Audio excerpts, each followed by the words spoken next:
मंडळी, महाराष्ट्राच्या राजकारणात गेल्या अनेक वर्षापासून एक प्रकरण सातत्यानं चर्चेत होतं, ज्याला निवडणुकीमध्ये शस्त्र म्हणून वापरलं गेलं.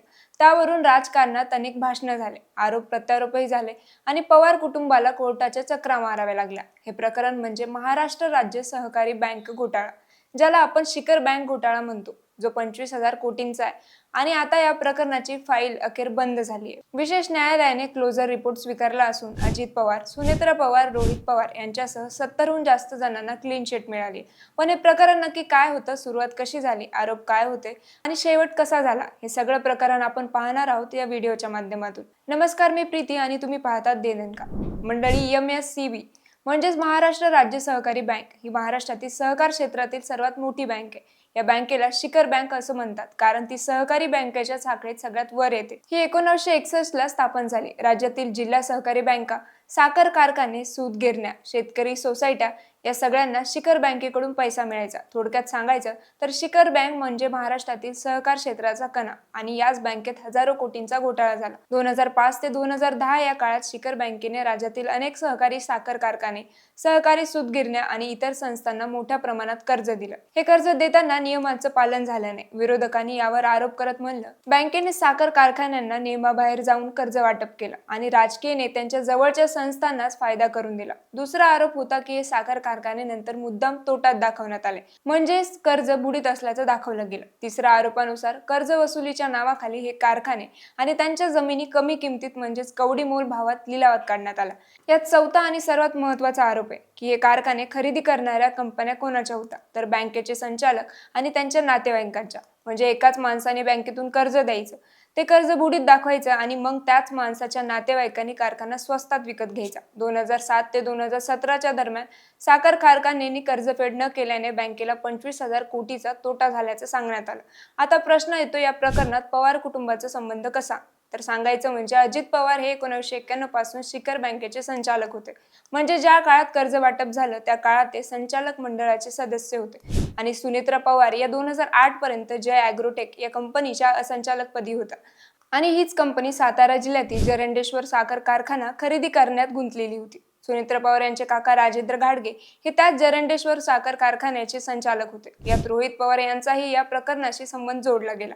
थोडक्यात सांगायचं तर पवार कुटुंबावर असा आरोप होता की बँकेतील आपल्या प्रभावाचा वापर करून आपल्याच नातेवाईकांना फायदा करून देण्यात आला. त्यानंतर हे प्रकरण केवळ बँकेपुरतं राहिलं नाही, तर ते लवकरच राजकारणाचा विषय बनला. भाजपने विरोधात असताना हा मुद्दा उचलला आणि अजित पवार आणि पवार कुटुंबावर सातत्याने आरोप केले. निवडणुकांमध्ये हा विषय वारंवार उपस्थित केला गेला. 2014 साली राज्यात भाजपचं सरकार सत्तेत आलं. त्यानंतर या प्रकरणाला अजूनच वेग मिळाला. सुरिंदर अरोरा या व्यक्तीने मुंबई उच्च न्यायालयात याचिका दाखल केली. 2019 साली मुंबई उच्च न्यायालयाने या प्रकरणी गुन्हा दाखल करण्याचा आदेश दिला. त्यानंतर अजित पवार यांच्यासोबत 75 जणांवर कलम 420, 506, 409, 456 आणि 467 अंतर्गत फसवणूक, विश्वासघात आणि बनावट कागदपत्रे तयार करण्याचा गुन्हा दाखल करण्यात आला. यानंतर अजित पवार आणि पवार कुटुंबावर आरोपाची शाळा सुरू झाली. सोबत राजकारणात हे प्रकरण खूपच गाजलं. गुन्हा दाखल झाल्यानंतर यात दोन्हीकडून तपास सुरू झाला. पहिला म्हणजे EOW मुंबई पोलिसांच्या आर्थिक गुन्हे शाखेने तपास सुरू केला. दुसरीकडे सरकारने माजी न्यायमूर्ती पंडितराव जाधव यांच्या अध्यक्षतेखाली एक चौकशी समिती नेमली. EOWने बँकेचे सर्व व्यवहारिक कर्ज वाटपाची कागदपत्रे, साखर कारखान्याच्या विक्रीची प्रक्रिया सगळं बारकाईने तपासलं. न्यायमूर्ती पंडितराव जाधव समितीने आपल्या अहवालात सांगितलं की बँकेच्या कर्ज वाटप प्रक्रियेत किंवा साखर कारखान्याच्या विक्री व्यवहारात कोणताही फौजदारी स्वरूपाचा गुन्हा किंवा जाणीवपूर्वक केलेली आर्थिक अफरातफर झाल्याचं सिद्ध होत नाही. आता या प्रकरणाचा एक मोठा राजकीय कोन असा आहे की महाविकास आघाडी सरकार म्हणजेच उद्धव ठाकरे यांचं सरकार सत्तेत आल्यानंतर EOWने पहिला क्लोजर रिपोर्ट न्यायालयात दाखल केला. म्हणजे तपास पूर्ण केल्यावर गुन्हा सिद्ध होत नाही, फाईल बंद करावी लागेल असं पोलिसांनी सांगितलं. पण शिंदे फडणवीस सरकार सत्तेत आलं त्यानंतर पोलिसांनी पुन्हा कोर्टात सांगितलं की पुन्हा तपास करायचा आहे, म्हणजे परत सुरुवातीपासून चौकशी. पण यानंतर एक महत्त्वाची घटना घडली.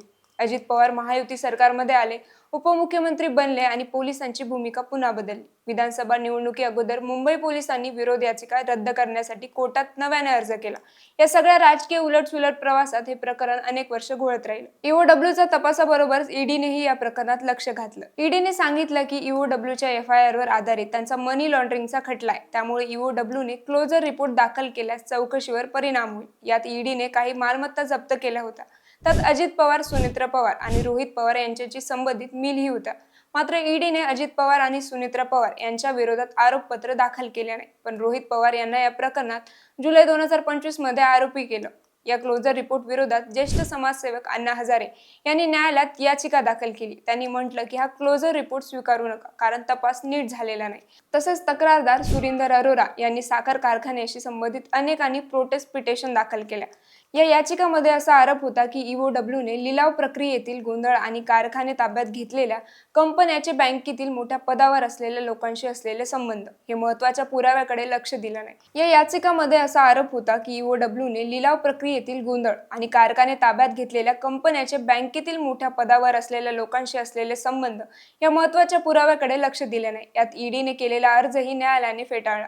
फेब्रुवारी 2026 विशेष न्यायालयाने एक ऐतिहासिक निर्णय दिला. न्यायाधीश महेश जाधव यांनी गुन्हेगारी प्रकरण दिसत नसल्याचं स्पष्ट करत मुंबई पोलिसांच्या आर्थिक गुन्हे शाखेच्या सी समरी अहवाल म्हणजेच क्लोजर रिपोर्ट अधिकृतपणे स्वीकारला. यात क्लीन चिट मिळालेल्यामध्ये स्वर्गीय अजित पवार, उपमुख्यमंत्री सुनीता पवार, आमदार रोहित पवार आणि इतर 70हून जास्त माजी संचालकांचा समावेश आहे. ईओडब्ल्यूनुसार फिर्यादीचे सर्व आरोप हे दिवाणी स्वरूपाचे आहेत.